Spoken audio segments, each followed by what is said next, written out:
morning. It's time. It's already 10 minutes past. I'm sorry.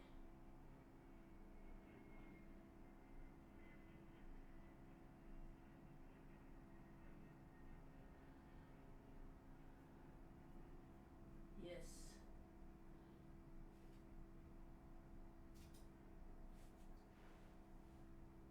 I hope microphone's working. I'm a little far from microphone now, but good morning. He'll be here in a minute.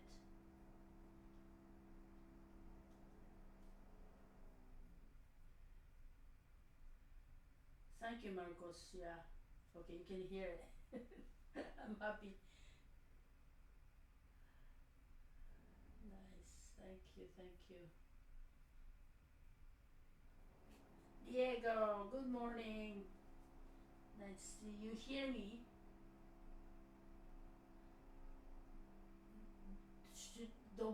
Dobromika, is that right? Hello. Am I pronounced right your name? Good morning, everybody.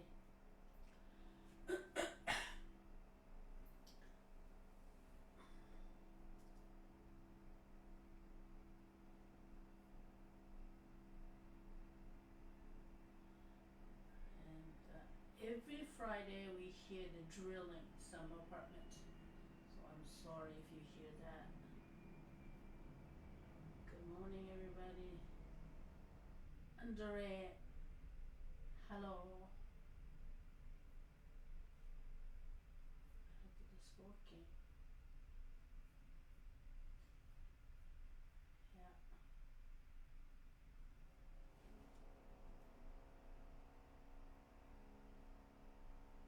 Thank you for attending.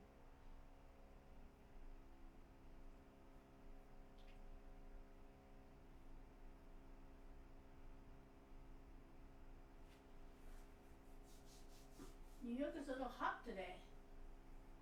Much better than a couple days ago. It was very chilly, but not so nice day.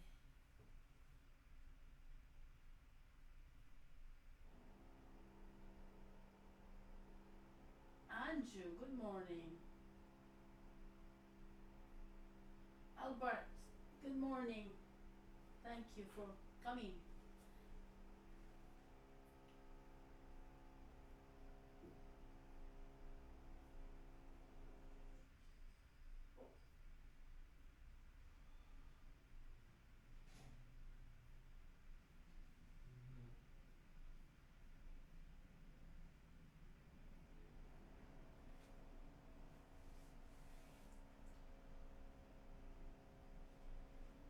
Let me see. I'll be back.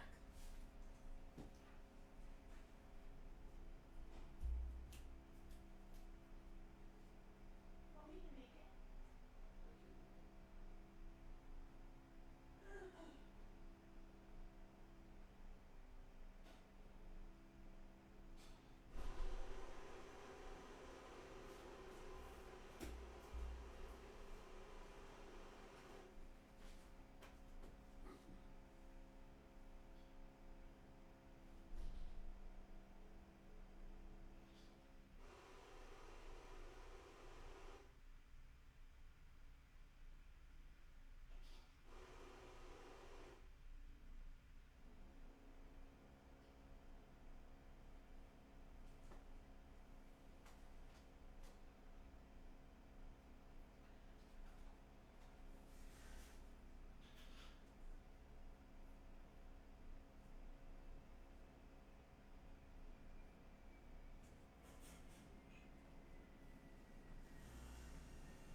Good morning, team.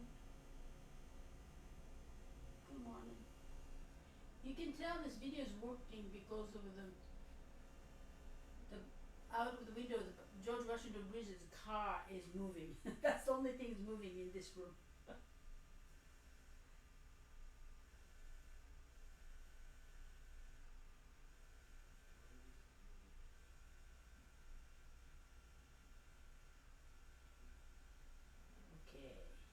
should be here in 1 minute. Seems he finished like his coffee.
Okay.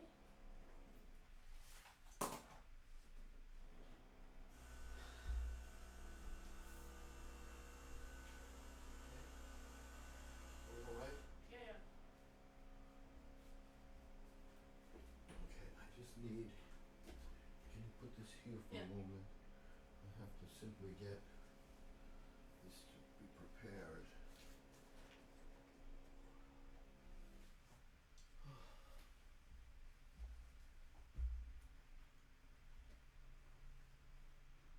What do you need? Huh? What do you need? Coffee. Oh gosh. Okay.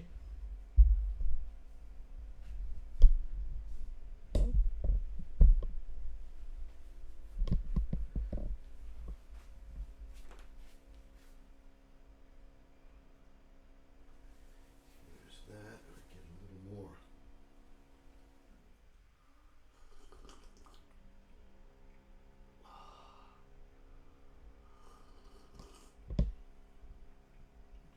Okay. And here we are again.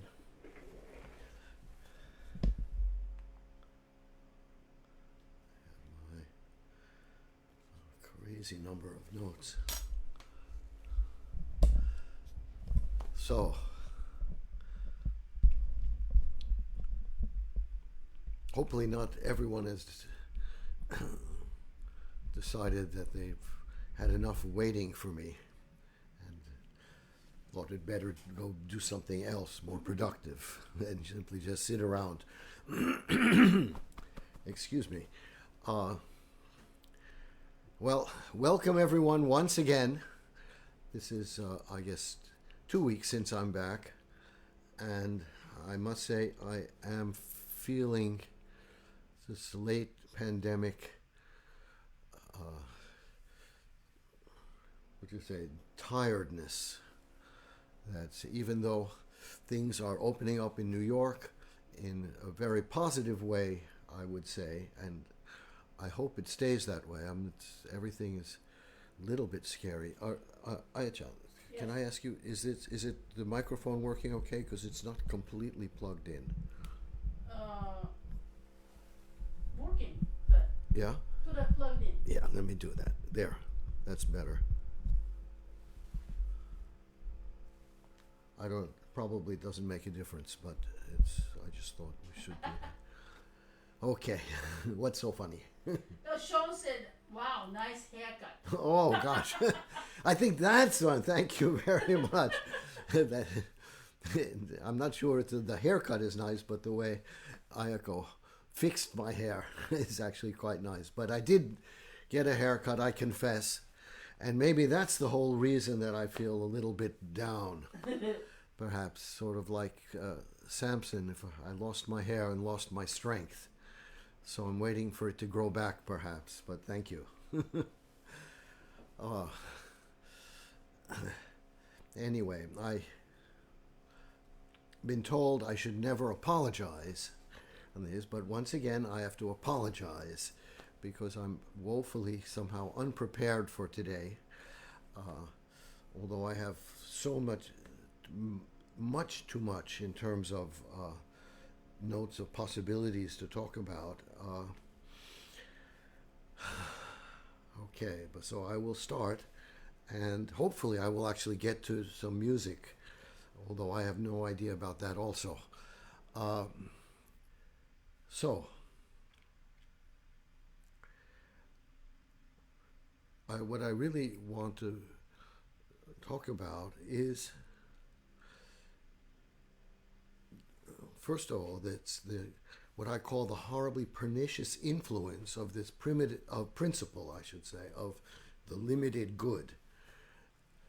In other words, that good is like a pie, and it just has a particular kind of circumference, a particular kind of area inside, and it can be cut in a way that somebody gets more good, and then what happens is that other people get less good.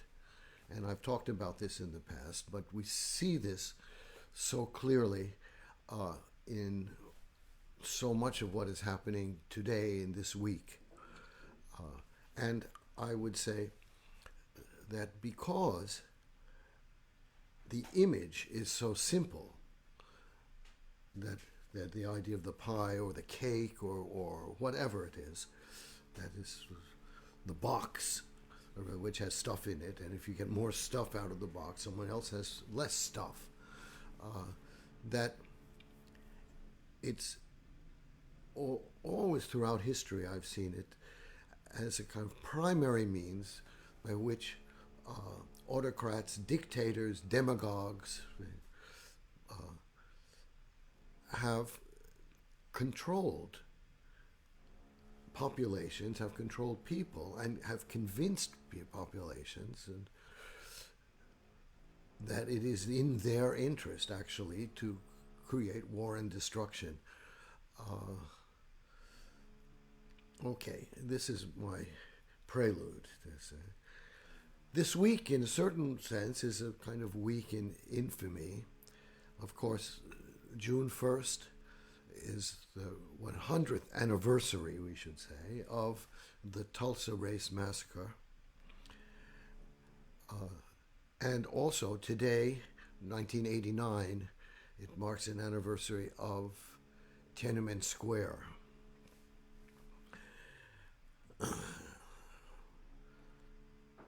Maybe that's also why I'm a bit depressed in general right now. So I should go different things here.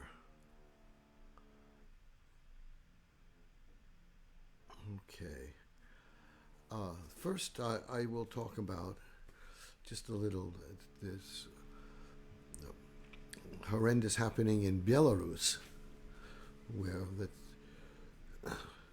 he's a dictator, of course, Alexander Lukashenko, forced the plane down. This is already, how many days ago? I don't know if it's 10 days or more. And just now, this young fellow is Protasevich, Roman Protasevich. He appeared on state television, visibly injured, and in an echo of the Stalin 1930s show trials, he confessed, and he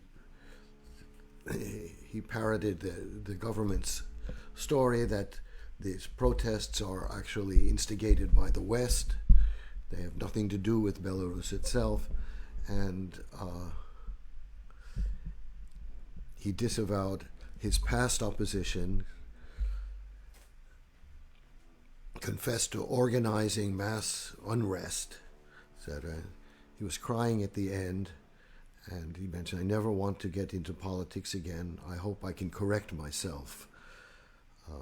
It's really, quite something. And I believe that he still faces the death penalty. Okay, that's one terrible thing. Of course, that any kind of remembrances of Tiananmen Square have been squashed. That's another thing. I want to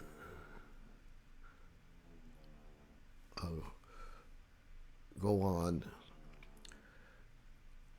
to in Africa, in addition to the social strife that we've had, actually the New York Times has just reported that that spikes in COVID infection threaten a third wave there, and is due very much to a catastrophic lack of vaccines. And this is a worldwide problem that we have. I mean, New York is doing very well. Other places in the United States are doing well. Some places are not doing so well in the United States. So that's perhaps of their own unfortunate choosing, I would say. But other places in the world are doing fairly well too. But in general in the world, we have very low percentage of vaccination. And this is, for the future, tremendously troubling, because it's become very clear that the distribution of vaccine and the vaccination of majority of the world's population is actually the key to controlling and perhaps eliminating the threat of COVID-19.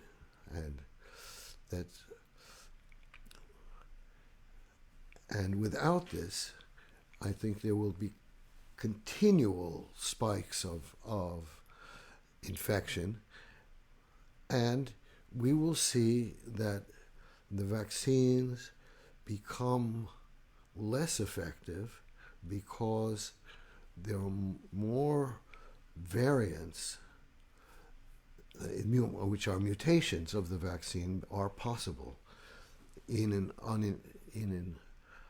uninoculated population. Well, I still hope that this situation can change fairly quickly. Okay, I continue now to actually what is very promising news, I think, and that's in Israel, as we have the coalition formed to oust the Prime Minister Netanyahu. He's been in power a dozen years, and this coalition actually includes an Arab party, which will become part of the government for the first time. Now, I guess it's an 8-party coalition, and I don't go into details. I'm sure that many of you know details at least as well as I do.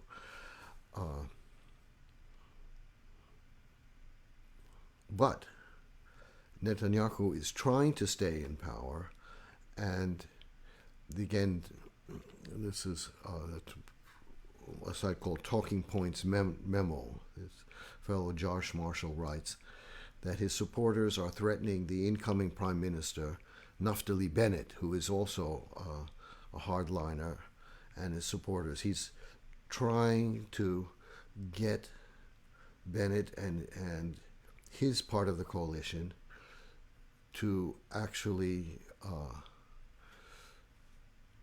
go out of the coalition, to break away, I should say, from that.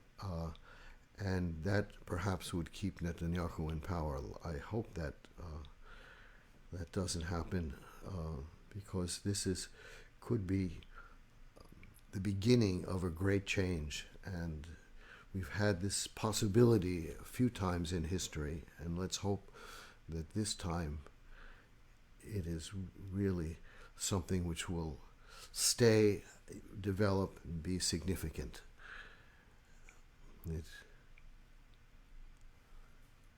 And again, of course, the issue against this has to do with this principle of the limited good, of how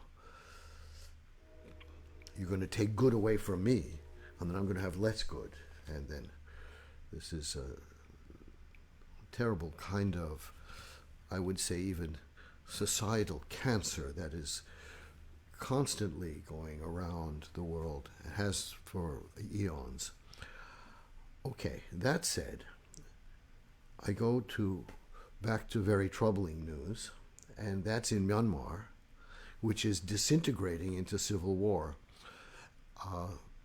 And that is because in 2015, a ceasefire was brokered among these different ethnically diverse populations who have their own militias, their own armies, and were actually vying for self-rule of some kind.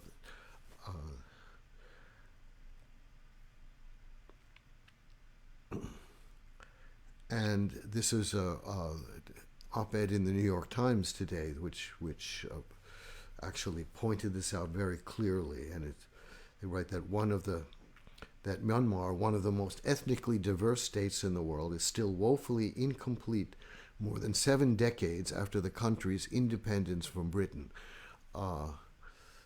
This is another issue which has to do with the a terrible, what should I say even, situation that imperialism brought to the world. And that has to do with the way, because of different colonial areas, future countries were carved out, which perhaps should not have been carved out in the way they were. That's, I think, a subject which may be even too complicated and fraught with problems to discuss in this little live stream of ours. But it is a big problem. Now, so there are 20 or so in Myanmar ethnic armed organizations, and they probably will be the deciding factor about what happens to Myanmar. Now, why do I mention this? Because I move now to the United States, and this is right before I go to my main topic, which is Greenwood and the Tulsa Massacre. I have to mention, first of all, that this was, I think, on Sunday. Was that on Sunday? Yeah. There was a QAnon event in Dallas, Texas, and Michael Flynn, who is a notorious fellow, who was our former president's national security advisor, it seemed, very eager to endorse this Myanmar-style coup in the United States. And somehow, among the QAnon supporters,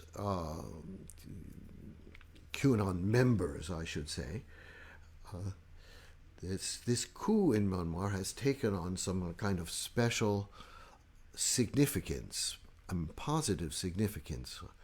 That's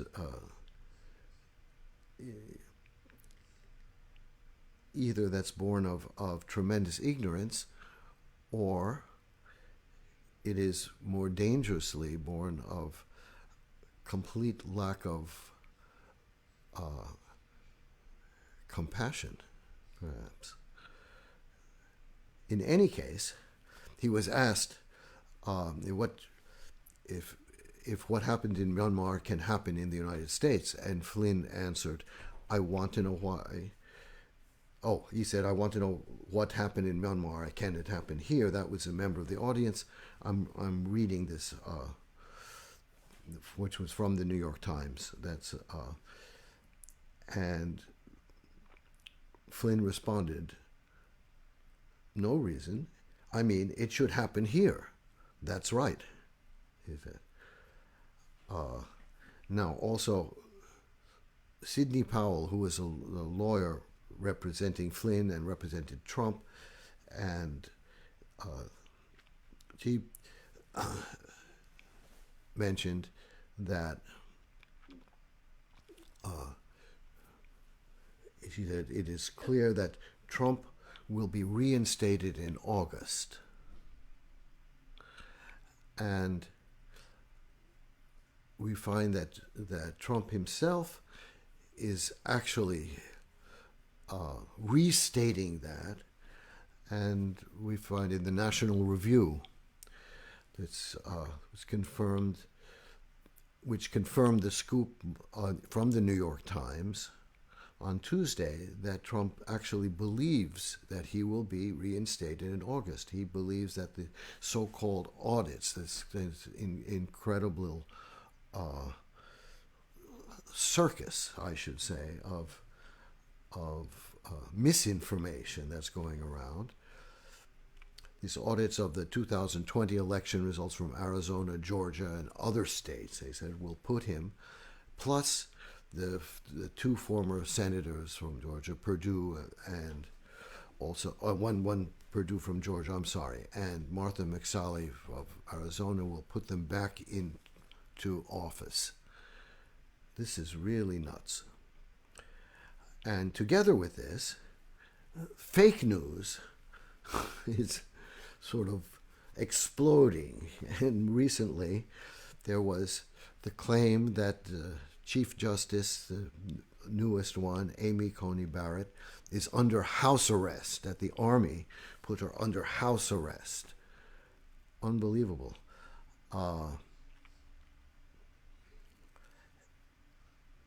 This was there was a headline which was shared on Instagram just a week ago or so. It says the military puts Amy Coney Barrett on house arrest, and also another screenshot published. This was in May 27th, apparently. It says that the highest court, the Supreme Court, has canceled universal vaccination because, as they said, Bill Gates and Anthony Fauci and Big Pharma, so-called, have lost a lawsuit failing to prove that all the vaccines of the past 32 years have been safe for the health of citizens. This is really amazing.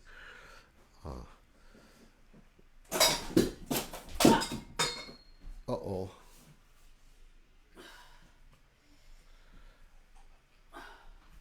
We had a small thing, but hopefully not a serious disaster.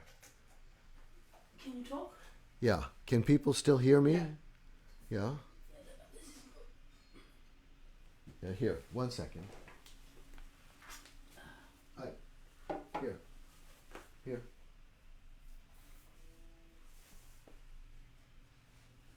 Okay, that's fine. Here.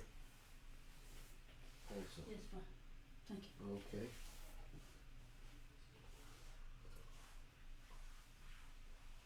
Okay. Oh my God, I'm so sorry. It's too much code. The chords, yeah, I know. Fine. Crazy.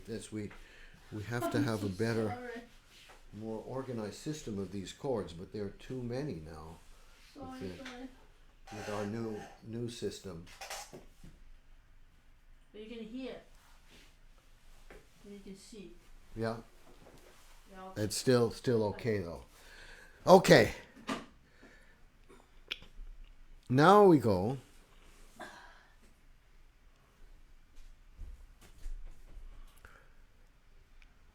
1 second. I'll wait to make sure that everything is all right. Here.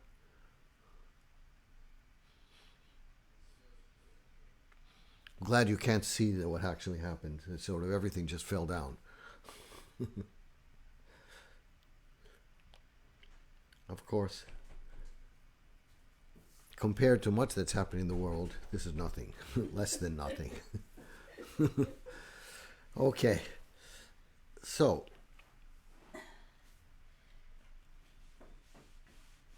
So it was a year ago that I actually talked about the Tulsa Race Massacre and the destruction of the Greenwood area of Tulsa in 1921, June 1st,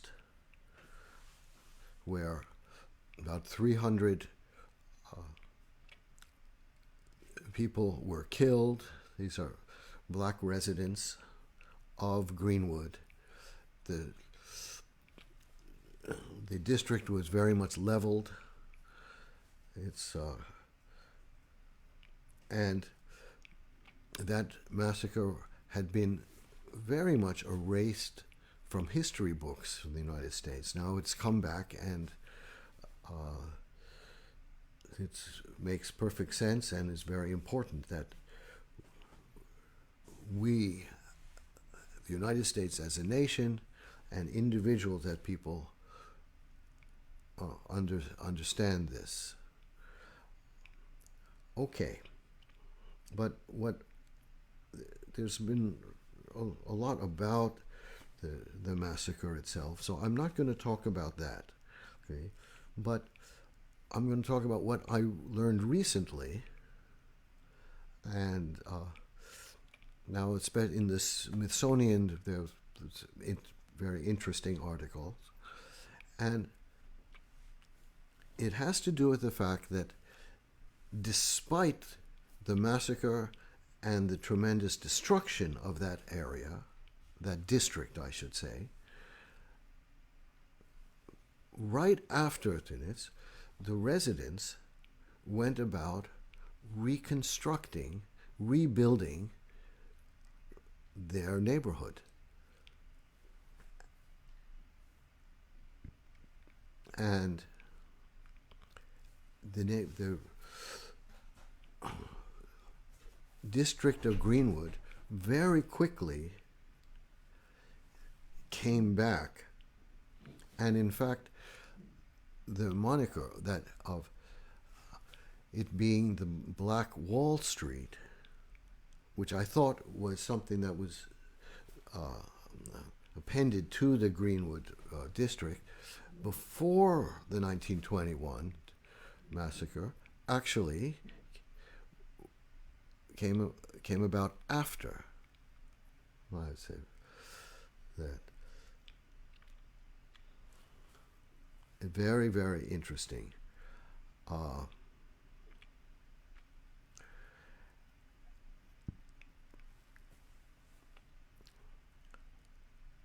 Then, what we see here, let me see if I have this. I don't know why I constantly lose things in this.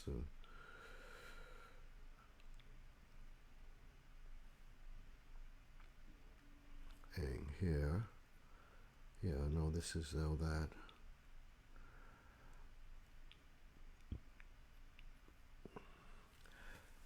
So first thing I want to do is actually to play some very interesting contemporary video footage, I should say, not video, film footage. This is way before video, of course.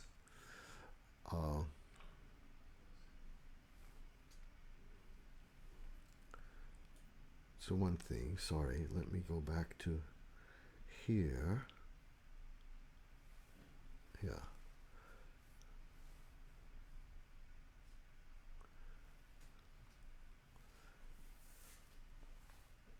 Yeah, and this is footage which was here. Let me set this up. Perhaps. Well, I'll talk about it first. That this very interesting fellow, his name is Reverend Solomon Sir Jones. He set about from very early to document black life, black prosperity, like that. And from 1925 to 1928, he actually showed a very thriving, bustling Greenwood district, which had been rebuilt despite hastily actually constructed sort of zoning laws which were intended to actually prohibit the rebuilding of the district. That rebuilding was a fantastic, what should I say, symbol of defiance and also of resurgence of pride and this feeling that we, the people of Greenwood, cannot be simply put down. The rebuilding of Greenwood was very interesting because it was done very quickly. Businesses came back, and a lot of the construction which was done, for instance, very late at night, so that things would be already in place before they could be perhaps the people who let's say the city officials of Tulsa would come and say, no, you cannot build here. They would be already built in place. And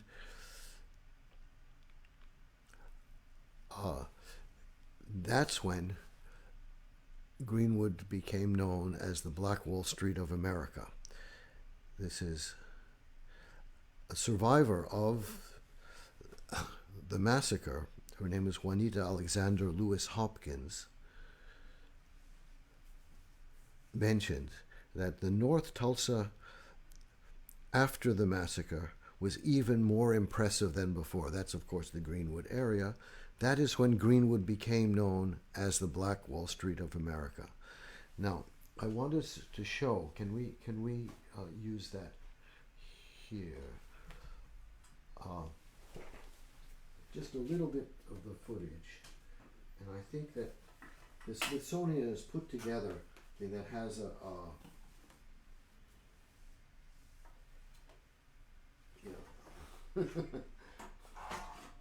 we should plug that in, I think. It's somewhere. Oh gosh. You have no idea the jungle of little cables that we have here. Let's see. Is that, yeah. Okay. I will do this again, and then we'll try to put this in a way. Whoops. I want to keep the power on, so just make sure it doesn't work. Wi-Fi? Yeah, one second. Yeah, it's fine.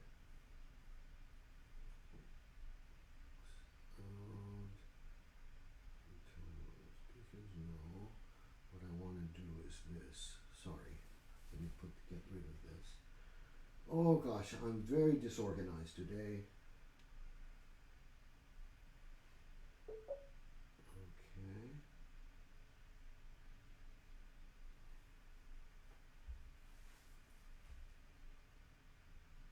Okay, and I go back to this.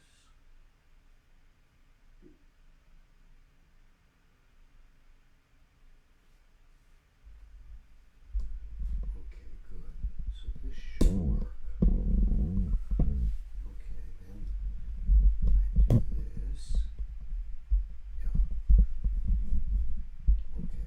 Now this is what the Smithsonian has put together, but this is very rare color footage of Greenwood that they have from the middle 1920s. Some African American communities are prospering, like the residents of Greenwood, a suburb of Tulsa, Oklahoma. Okay. I think it'll be okay. Here, that you can't former do it. slaves were given land after the Civil War. Just put it more This this rare way. footage Bring shows it the here. thriving You town they can't. built. It's too heavy. A remarkable Baptist pastor named Solomon Sir Jones is the pioneering filmmaker. Too much noise over His Yeah, footage sorry. was lost for more than 50. Yeah.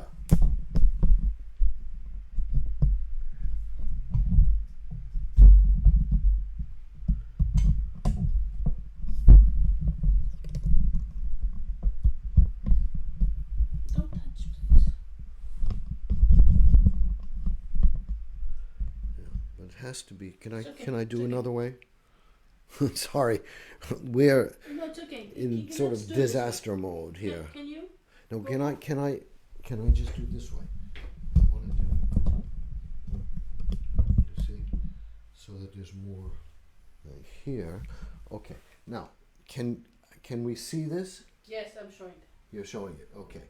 So I go back to the beginning. This very short, but here. Some African American communities are prospering, like the residents of Greenwood, a suburb of Tulsa, Oklahoma.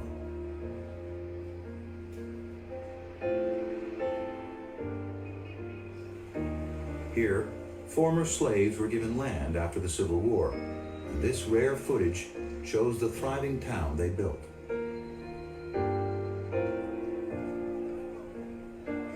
A remarkable Baptist pastor named Solomon Sir Jones is the pioneering filmmaker. His footage was lost for more than 50 years. Jones captures the bustling life of Greenwood, which could be any American small town.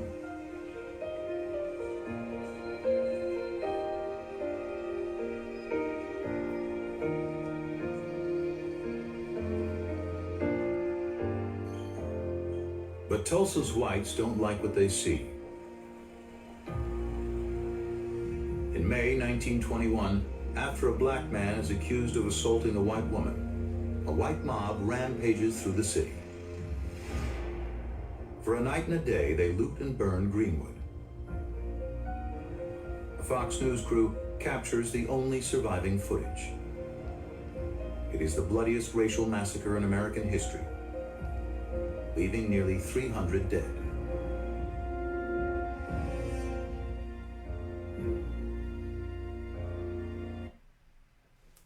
Okay, that's that. Now I can. He has also, but maybe I don't. Between the 1870s and the beginning of World War I, black pioneers. Yeah. Okay. I should. I think I. There's on YouTube. Yeah, we can. That's enough of that. I think. Here we go back to here.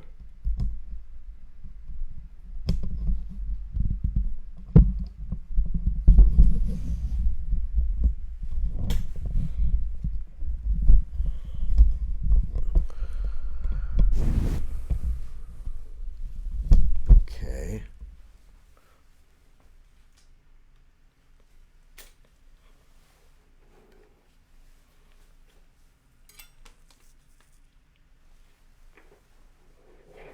Okay.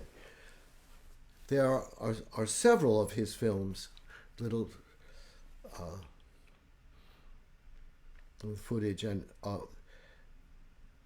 all the way from before the First World War up through 1928.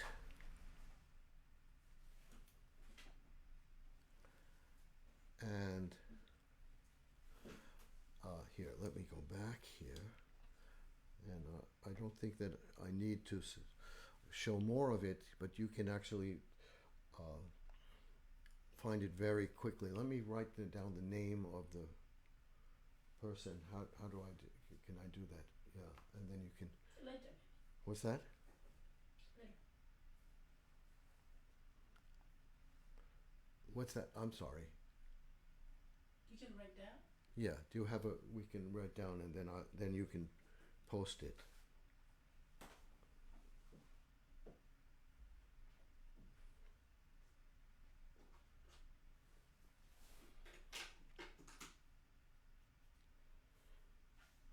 is also as video footage. I mean, video. Why do I keep saying video? That's crazy. As film footage, it's very, very interesting.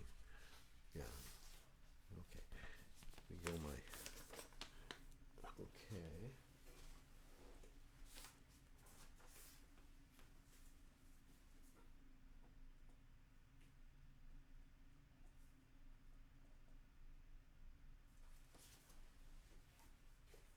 Just make sure that I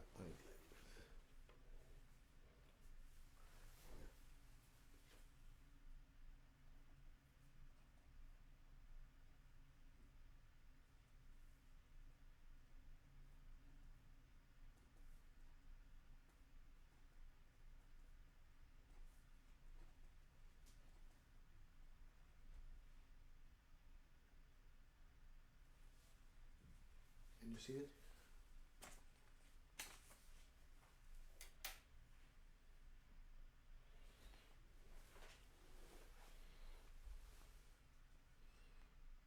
Okay. But I do continue, and I'm doing this a lot. Just somehow I feel I need to do this.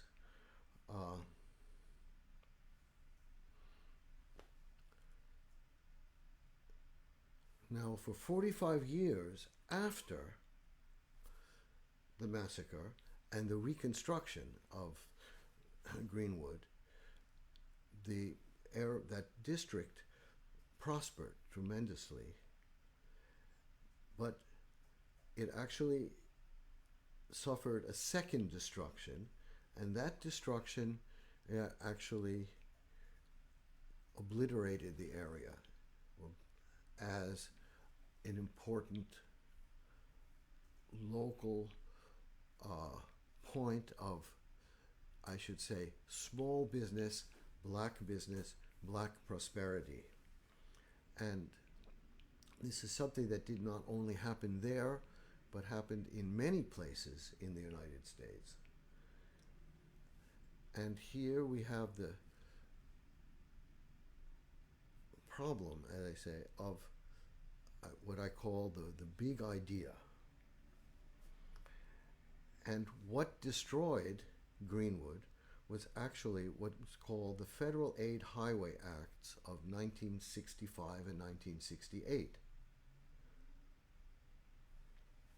Now, as I read from the Smithsonian, as early as 1957, Tulsa's comprehensive plan included creating a ring road, which is a tangle of 4 highways encircling that downtown area.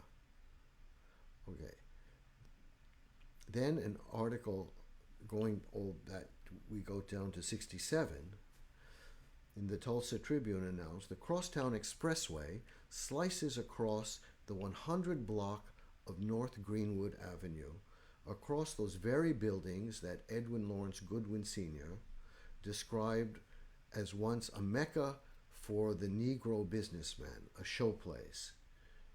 There still will be a Greenwood Avenue, but it will be a lonely, forgotten lane ducking under the shadows of a big overpass. There were many protests, but in any case, the highway did actually end up being completed in 1971. Now, we have, for instance, one family, this the family of Mabel Little, that was written again in the Smithsonian. Sorry, now I forgot this. Yeah.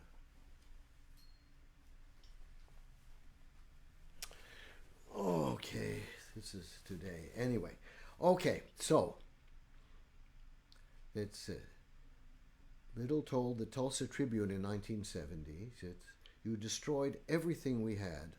I was here in it, and the people are suffering more now than they did then."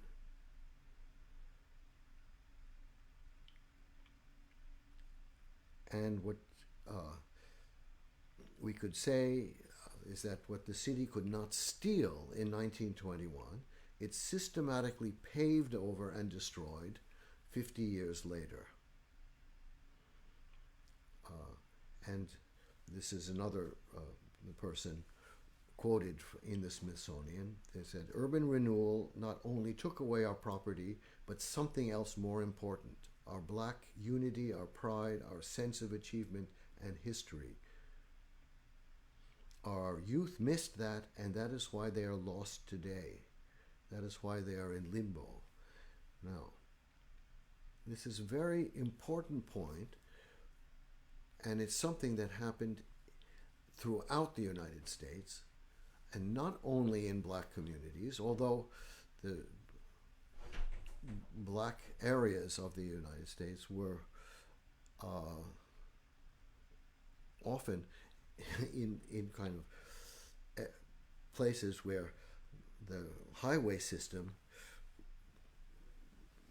was thought that would be very efficient to go through them. That's right. That's now CNN actually highlighted 3 other places which had vibrant local business, black-owned business, and in fact that were destroyed by the building of highways through the area. One was in North Carolina, Durham, North Carolina, the Haiti district it's called, and it's, as was written, by 1920, the community's worth, including businesses and property, was more than $51 million in today's money. But the community was divided by Highway 147 and basically completely destroyed because of that. Another one in Richmond, Virginia, and this is a place which I had talked about earlier, because of Maggie Walker, who was the person who actually became the first woman to charter a bank in the United States. It was the St. Luke Penny Bank, Savings Bank, I should say. That's right. So the Jackson Ward became another vibrant center for local business, black business, and entertainment too, of course. But 1950s Richmond Housing Authority's urban redevelopment, this is all under the premise that we will actually develop something which will lead to more prosperity, and I come to that in a minute. It destroyed more than 1,000 homes and killing these pathways which allowed people to go from one place to another. And these urban improvements stripped black businesses and residents of their property and their economic independence. Another one was Syracuse's 15th Ward, that's Syracuse, New York. And it was an important financial hub for black communities after Reconstruction. In 1950, that 15th Ward housed 90% of Syracuse's. I'm sorry, I'm tongue-tied. I'm also very emotionally sort of worn down by a lot of this. Housed 90% of Syracuse's black population. Now, there were many businesses, etc., etc., but in late 1950s, the city decided to run part of Interstate 81 through the center, destroying the 15th Ward and displacing all the families along that area. This is really something that we see throughout the United States. You see it in New York, in the Bronx, for instance, which actually never recovered its sort of, I could say, former glory from early in the 20th century. And the person, I would say, responsible for so much of this, in New York at least, was a fellow by the name of Robert Moses. And luckily for the city, he was blocked by the movement which was started by Jane Jacobs. Jane Jacobs is a wonderful, I should say, wonderful historian of cities, city planner, economist, a very interesting person who documented clearly how cities were vital, sort of interconnected networks, which if you actually run something like a highway through them, you destroy this network, and actually you do not have redevelopment, but you have undevelopment, or de-development, I should say. So, luckily, Robert Moses was all set. He had plans to run a highway across Lower Manhattan, and Jane Jacobs and her movement stopped him. And very luckily for New York, this is now. Why do I mention this now? It's very simply because these were ideas, and we have to look at this. Not that people were evil in themselves, not that they wanted, although in some cases probably they did, want to hurt local business, hurt black business in the areas where they went through black areas. Areas where they went through black areas? Wow. I'm not aware. Okay. No. They often thought that they were modernizing here. But once again, what we find is that they did not include a very critical part of what this modernization would affect. And that critical part is people. And people have to be at the center, not somehow peripheral. It's the same thing when, during the pandemic, they were saying, well, we have to open businesses up. So we have business economy is one thing, and people is something different. But in fact, the only reason for the economy is to somehow benefit people. And this I've said, blah, blah, blah. You have heard this so much from me. But once again, we see this. And in the vast destruction of so many cities in the United States, in the 1950s, 60s, 70s, because of the building of highways through them, is a prime example of development without paying attention to the needs of people, in fact. So Robert Moses looked at cities as points of destination for goods. So you had to, the more efficient way that you move goods from one place to another, the better it would be for the cities. Of course, that's total, as we find, not only nonsense, but is something which has been incredibly destructive. And what we see nowadays is kind of moving back to cities which, or I should say, to the actual removal of highways from inside of cities.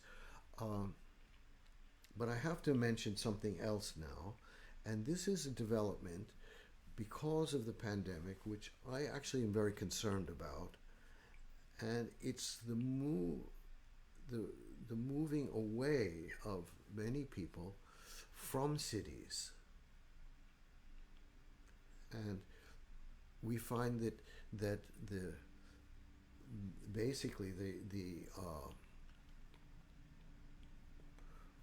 engines for development, for scientific development, for artistic development, etc., have generally been cities. That's something that Jane Jacobs actually documented very succinctly and very completely. Now, because of the possibility, just like we are doing now, for online life, people are thinking that, well, we don't really need that per se. But the problem we have is that with dispersal from cities, we lose a certain I would say efficiency of energy use. So with our problems of climate change, global warming, which I actually prefer myself, the movement from cities is actually, I think, a rather dangerous movement.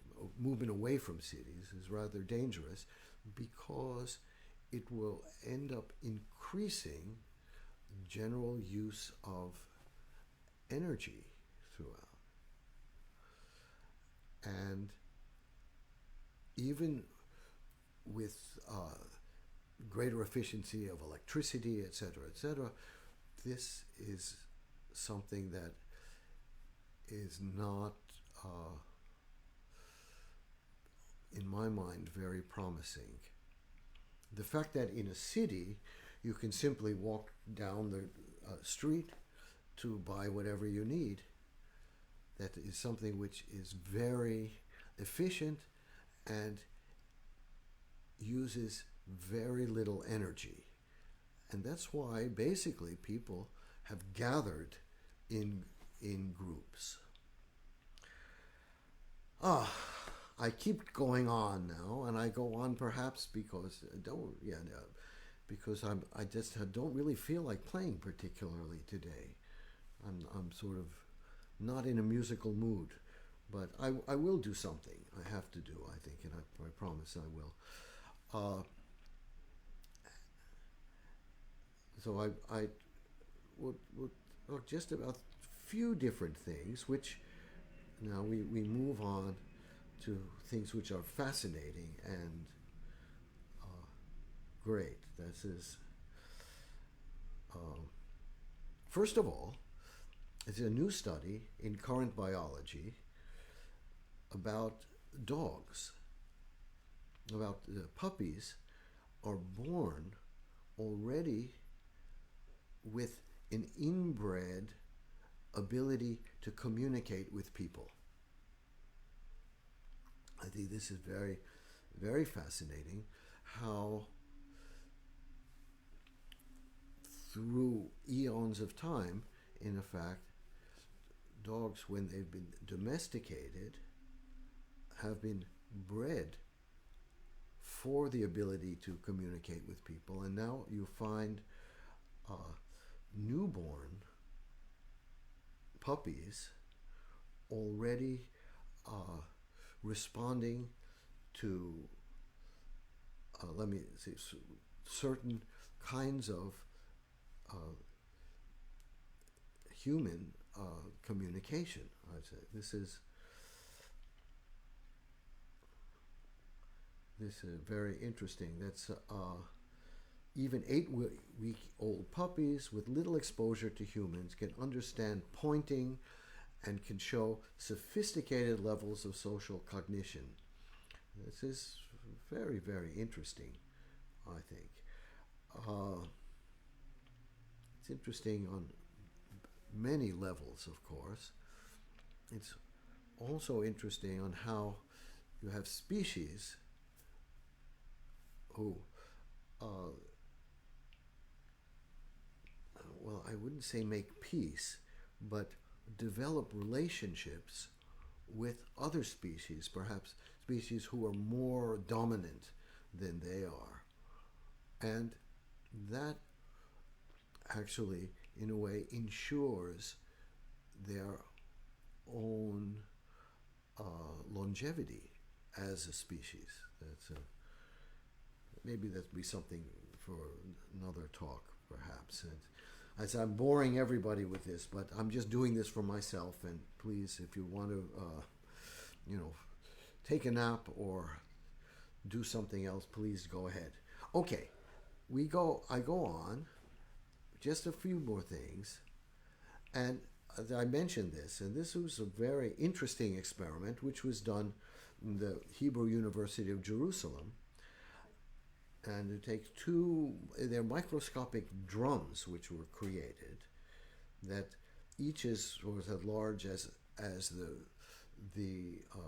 well, actually they're not quite microscopic, I would say, as the diameter of a human hair, for instance. And they were made to synchronize their vibrations, even though they were at a distance, synchronized completely in unison. This is in a way that you could not synchronize even if you were able to synchronize two metronomes, for instance. And that's because they became entangled. This is a quantum mechanics phenomenon which is called entanglement and can actually occur between particles even light years apart. It is incredibly fascinating property, and we're finding people, scientists I should say, able to achieve entanglement between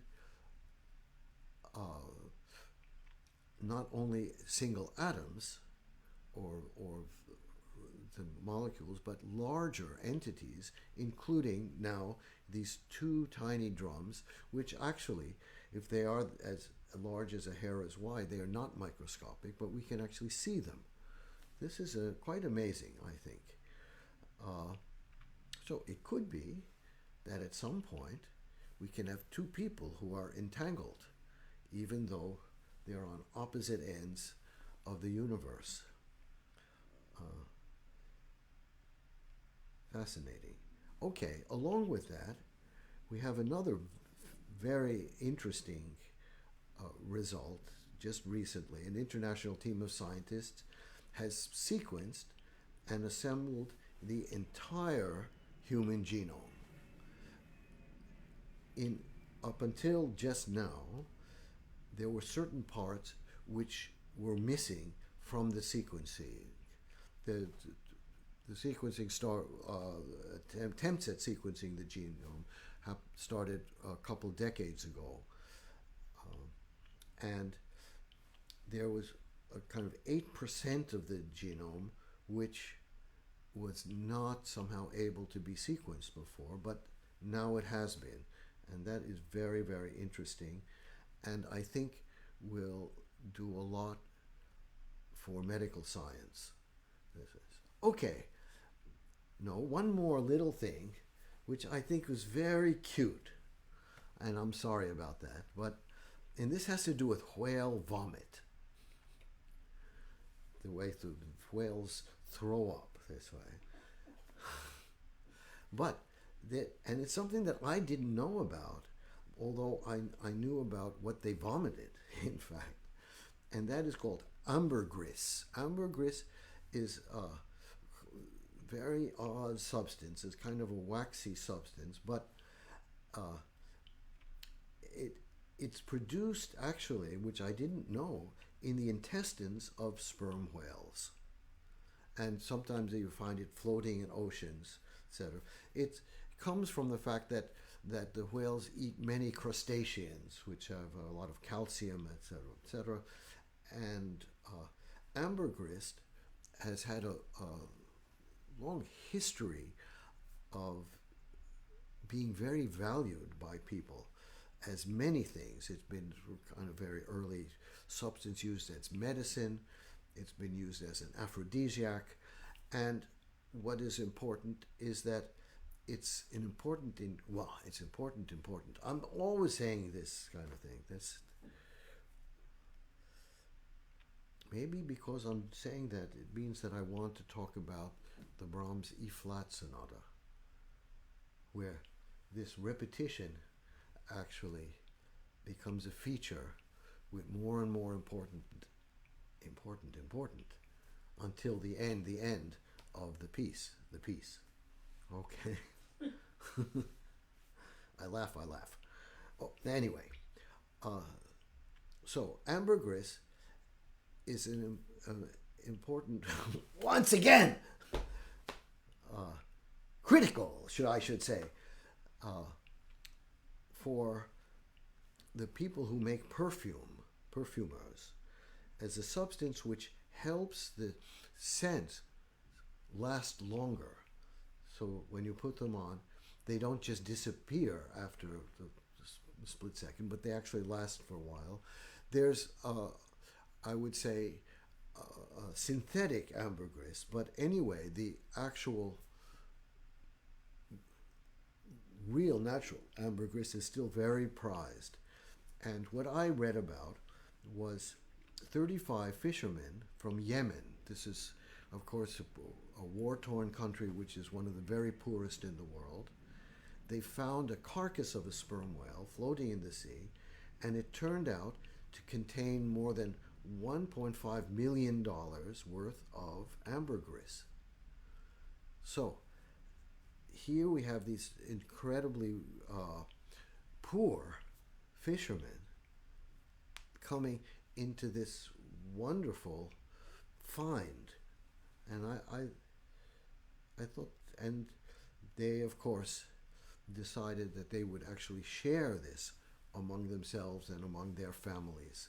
This I think it's just a nice little vignette of common life, and it's common life that we have to actually prize in the world.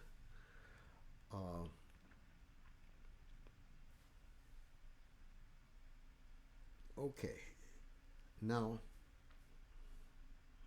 just one more thing, and I know, wow, it's just so late, it's crazy, and it has to do with the blowback which we are seeing around the efforts to extend the stimulus, to have these funding for the reconstruction of the infrastructure of the United States. And again, this comes from, as I think, the abuse of this, well, even the use, because any use of this principle of the limited good is an abuse. The fact that, well, we don't have money to pay for it. And we see this hammered again now in the news about that. So we have to raise taxes in order to pay for this in the United States. In fact, you don't need to do any of that, because you do not finance things in a country which produces its own currency through taxes. The taxes have other functions, in fact, but they do not have the function of actually financing things that the federal government can do. Taxes do have a role to play in state governments, for instance, in the United States, because they do not print their own money, and also they are at the mercy of the federal government.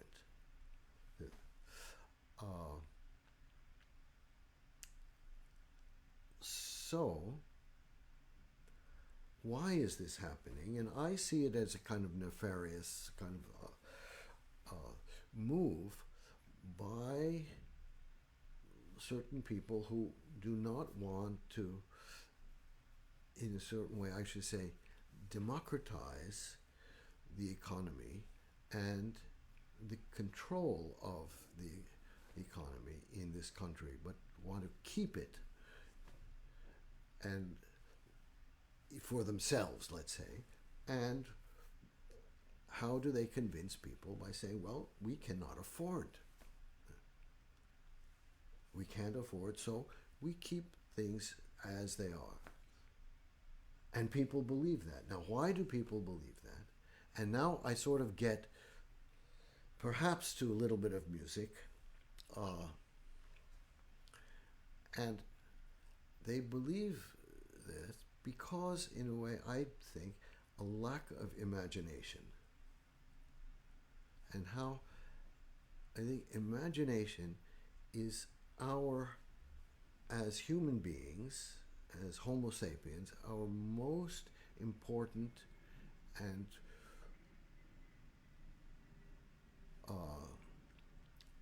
feature. It's almost a kind of sense that we have that makes us what we are. And without imagination, the imagination is what may be, what may not be, what should be, what can be. Without that, we are at the mercy of all sorts of demagogues who are telling us this is. This is. So, imagination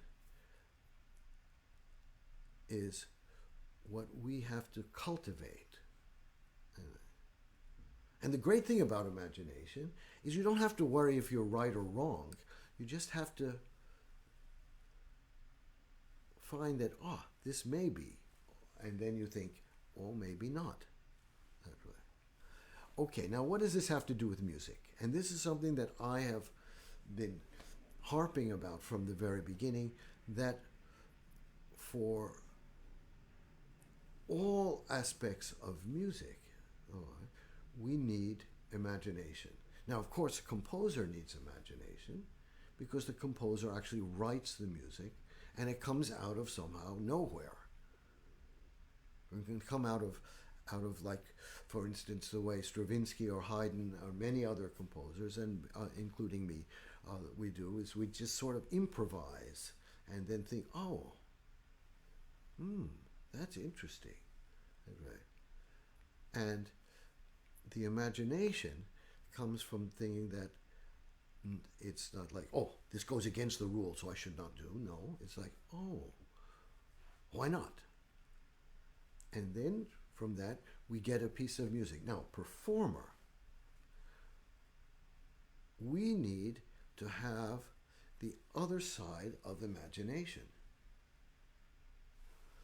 which means that when we are looking at a piece of music, we do not compose that piece, although sometimes we do a little bit or even more, because there are pieces where we should add ornamentation. There are pieces where we should add improvisation to.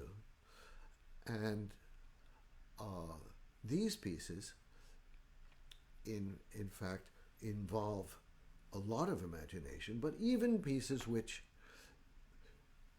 are very carefully and thoroughly notated require imagination from us to, as we all say, to bring to life. That way. And the point about imagination is that we cannot have imagination without knowledge also. Now, knowledge can be a barrier to imagination, but it can also foster imagination, and we do need certain knowledge in order to expand our artistic imagination, and by doing that, we can actually perform in a way which then communicates our imagination to people who are listening, and their imagination then translates that into something else in a fantastically wonderful way. Okay, so I will do a little bit with the Nielsen Concerto once again. I went through it in great detail at one time, and the only reason that I'm doing that now, and it's 11:30, so I'll do this very quickly, and I apologize. You see, I apologize again. But I don't apologize. That may be if I move to Brahms next week, I will do that. And people are just listening to me going, this guy's totally nuts. And it's probably true. Okay, so I go and do the beginning of Nielsen. And so a lot of this will sort of be recapitulate, but I don't believe that I looked at the piece as if I'm going to perform it when I talked about it before. I may have done that, in which case, please just bear with me. I've done so many of these live streams that, of course, I forget the details of what I did a year ago, just about. Okay, so I go to the piano now.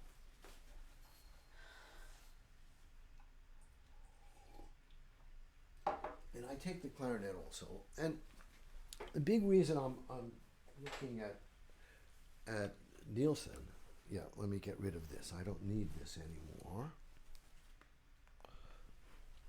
I can put this back somewhere else. Okay. Let's see.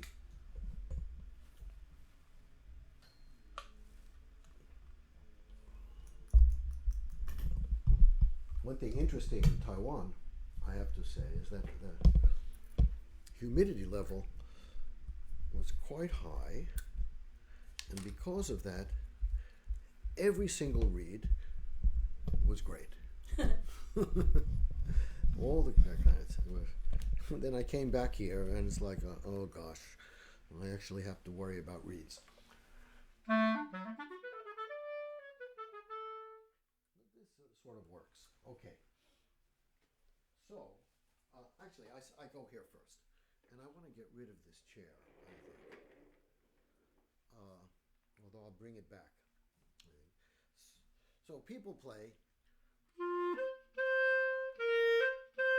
and then they look at it and they say, oh, we have this kind of tenuto mark accent, so we go da-da,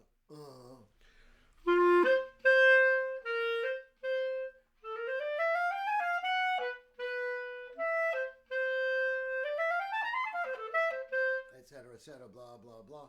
And people listen to this, and they go, oh, please play Mozart instead. Because it's totally uninteresting.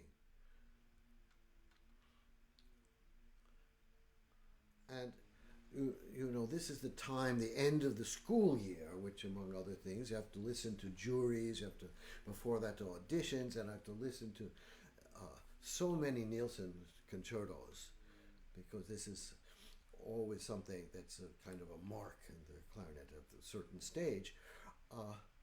And maybe that's another reason I feel so depressed now.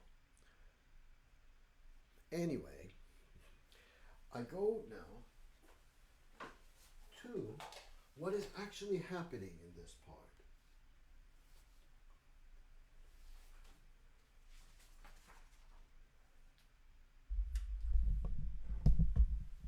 And I mentioned earlier how this piece goes in waves and how it starts in a very ordinary, I would say even bourgeois way, and changes as it moves on. I also mentioned things like Nielsen wanted places to be like Bach, for instance. And he said, you hold certain notes this way. And especially that he felt this piece to be like a kind of cadenza from beginning to end. But in order for us to have imagination, we have to look at a piece in detail. And if we have this, and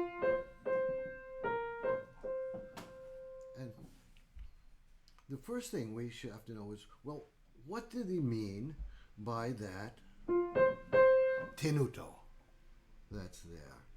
And everyone got up, whack, they sort of whack it out. But we have this in the accompaniment. We start this way.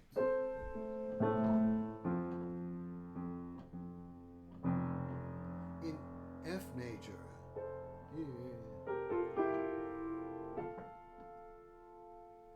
Then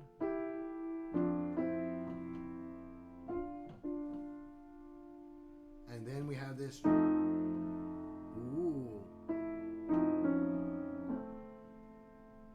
And then back to F major. So in fact in the accompaniment a lot is happening here. And a lot of things which are perhaps unexpected. Yeah. So we have this here. That's what we have here. This is here.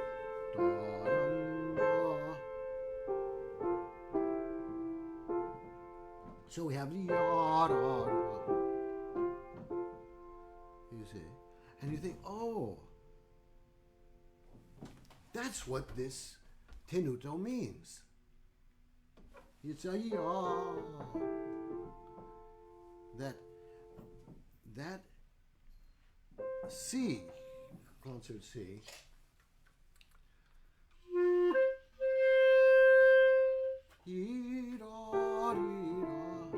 so that C goes from being part of to here, and then again F to here, and then here we have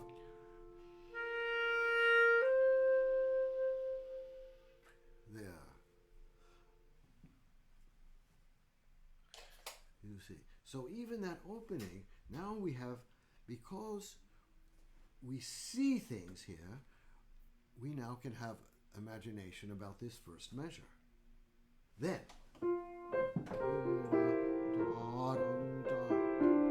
and then what happens here?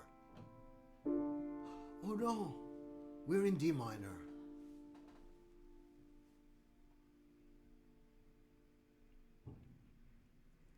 And I have to say, I've asked many people about, well, when you get to there,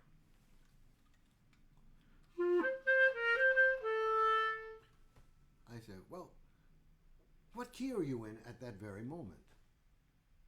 And I basically never got the right answer. But it's D minor, so we have that here.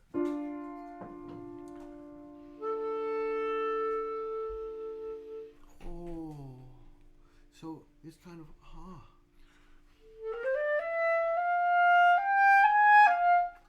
and then that transforms to here, to this, which is, ooh, and then that goes again to A minor, and then back to F. There. So in this little bit, it's opening, which we have 1, 2, 3, 4, 5, 6 measures. We move from F to D minor to this, and then to here, and then back to, you see. So the first part is very, even though it goes to D minor,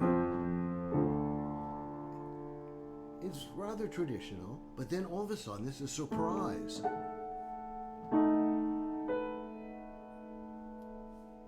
And then from there,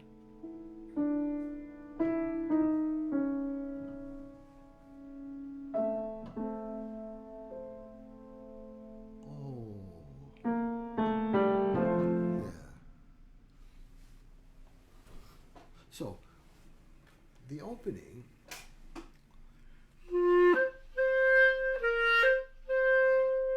then minor,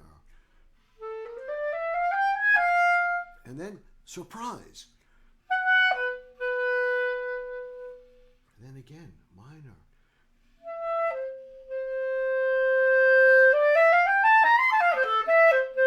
And then we guess, okay. And then here we have cadenza. And how do we know cadenza? Because Nielsen did not bother writing anything in the orchestra. So I think that's a sign. It's not as if the composer writes and then says, oh, I'm so tired, I don't think I can write these three measures, so I don't bother. Of course not. There's a reason for that. We need to have the imagination to figure out this reason. And because this involves imagination, it's not as if we are right or wrong. That's not the point. The point is that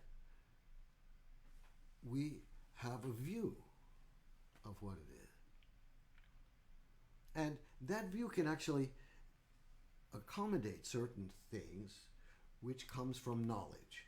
And that can be just even general knowledge or general feeling, for instance. So,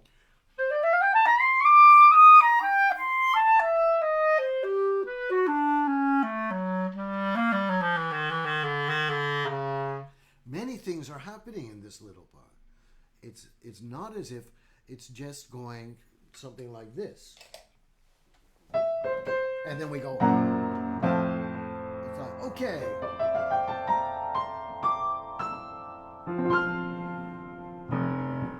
We're done. That's nice, F major. No, he backs out.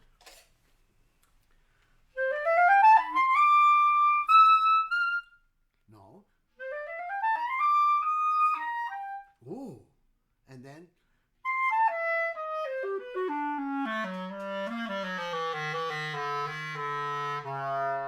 Going this way, it's like something is happening, and the intervals, which are larger, get smaller like this. So we shouldn't say, oh, the intervals, they get smaller, but I don't care. I'll play. Oh, crescendo.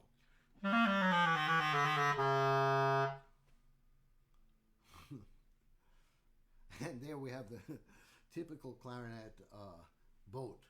Sorry.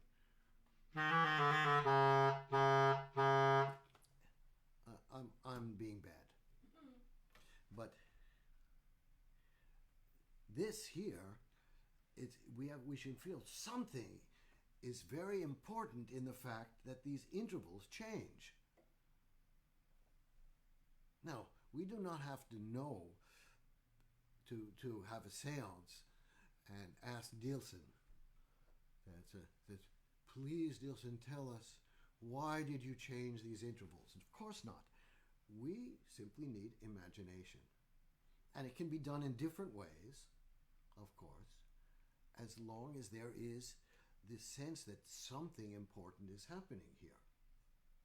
So that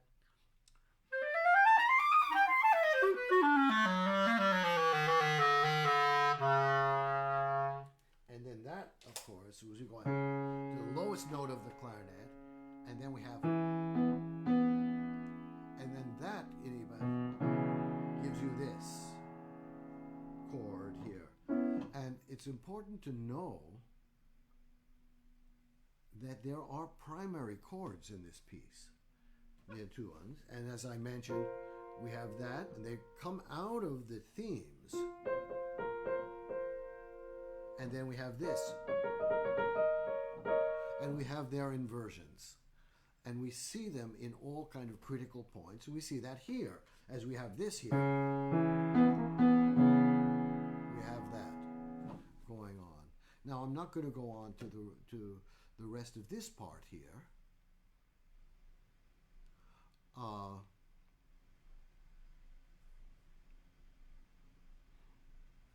And I think I did talk about this before, this next place with all this that way here. But I go on later to this place here.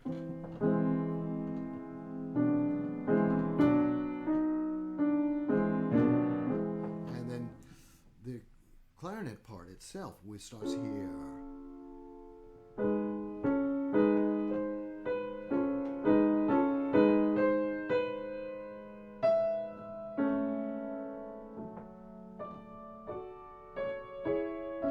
And then we have this.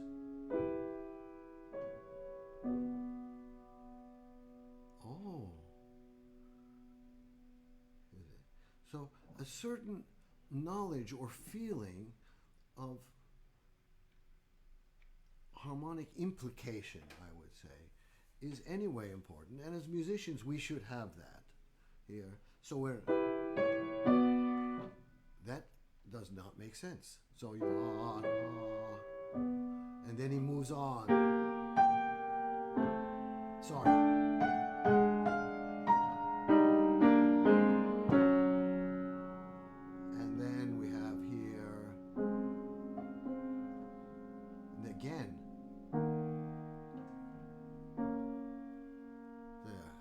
Again.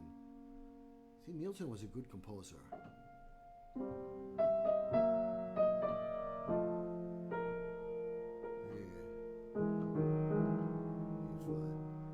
then we move on. And I just want to go to one place here only and show you this. And this is this place here where we start. Yeah, and I'll play on the clarinet. I can play from here, perhaps.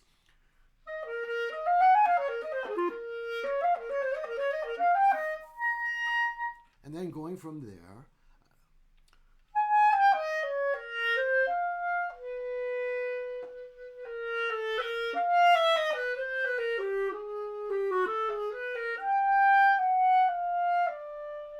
to there. And it's something that I never hear anybody do, is pay attention to the significance of that moment. And this is something else as performers that we have to be very, I should say, yeah, I changed the way I'm going to phrase that we should pursue, and that we should pursue moments. And it's these moments which actually people will remember. Just like memories that we have, most often are moments.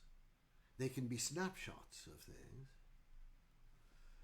They can be a little longer, bigger moments, but they are moments this way. So, that moment here, where again the orchestra stops completely, is really a very important part of this piece. And I think in general we have to look at the places where the orchestra stops in a way and think that, well,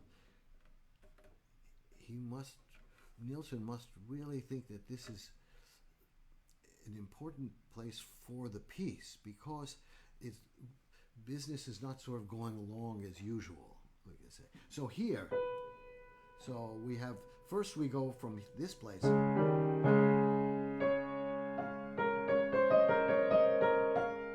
And then this again is basically the primary chord, which he's sort of getting stuck around. I'm sorry, I'm not playing correctly now.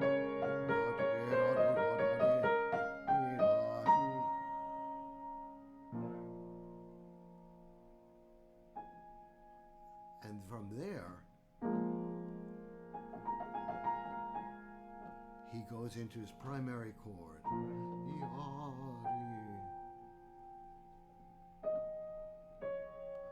And then we have this here.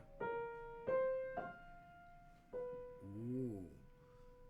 And this augmented tritones are very important, again, as we see in this piece throughout. And that should, once again, elicit some kind of imagination. So then, and then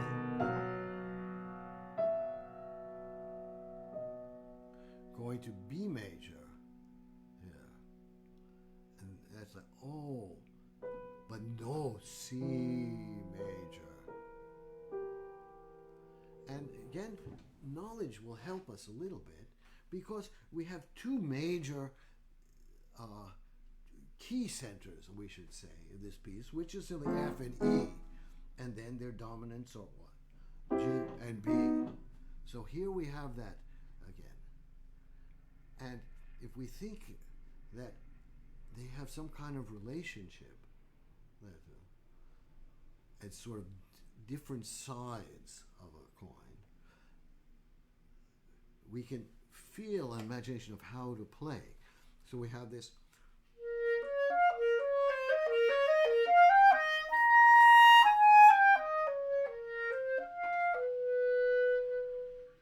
Then to B. C. And then going on, we have this here.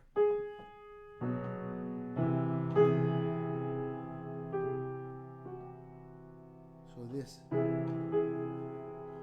that of course is very similar to, and then from there we have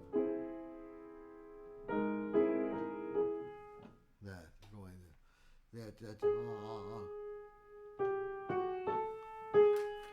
and then here again, once again,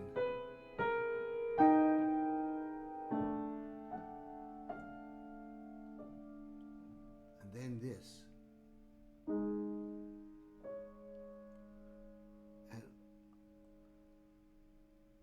you know, maybe it's just my imagination that I hear this as something of great significance in this little piece. And in terms of emotion, great significance. Because all of a sudden, and this is,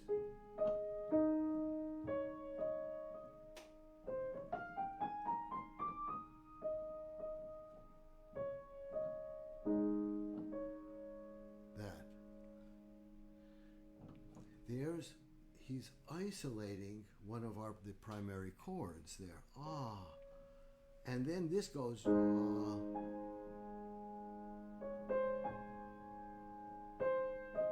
And then he could go back.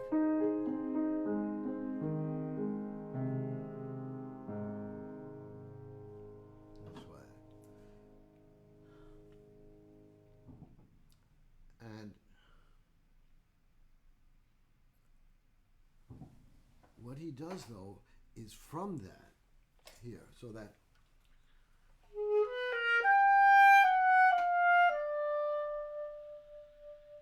and then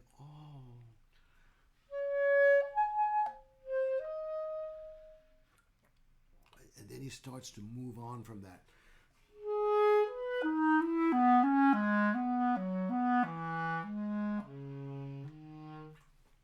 Am I playing it correctly? That's right. Yeah, yeah. You know, I usually don't touch this. So we have that. So that's a moment, you see, that our initial knowledge of simply these chords, that can give significance to this, to make this into something which is very, very special. Okay, and I think with that, we probably stop today. And, you know, I'm going to continue this next week a little bit. I will continue. Because I've been so frustrated listening to this piece, just to give more of that imagination and knowledge. And then I think I would like to move to a composer where we need a lot of imagination, and that is Max Reger. That's and to play on the piano, I think it's totally beyond my capabilities, but I can do little things for it. And Reger, who was a remarkable composer, and is in fact one of those composers who has been forgotten, but should be remembered and should be understood in a very different way, I think. And as clarinet players, I believe that we actually have, in a certain way, a duty, because he has written an important body of clarinet music, to understand and to promote Reger so other people understand and appreciate him. I just mentioned from the very end that it's important to have a little bit I can't say anything. A little bit of knowledge. A little bit of knowledge. I think I'm already. My English is going down the drain. We need some knowledge. That's right, of him as a person a little bit, because he was a figure who was larger than life, and for much of his life, I believe, he was actually drunk. And this is also important for looking at his music. Now, that said, I will continue next week. Okay, so take care, everyone. I hope I haven't bored you too much. And next week, I hope I won't have such a long political harangue, but just so much has been on my mind right now. So I appreciate those of you who actually did sort of gear up and stay with me throughout this big harangue. Anyway, be well, take care, see you soon.